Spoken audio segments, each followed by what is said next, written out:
Hello, Nina. I forgot to mention this the other day because I was in a hurry for my other appointment, so I apologize for that.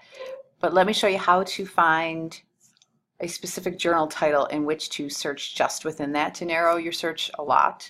So if I was looking at this example here, let's see, this one right here, and I wanted to find more from the journal Social Semiotics, copy that title.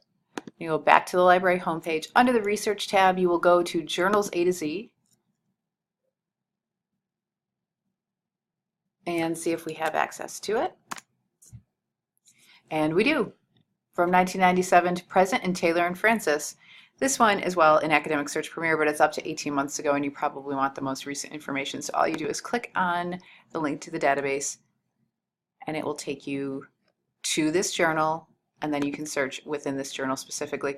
Now, I'm not quite sure that this is the best example, but I liked the actual article that came with it, so you could. But I recall that there was one result that we found the other day that would be useful to search within.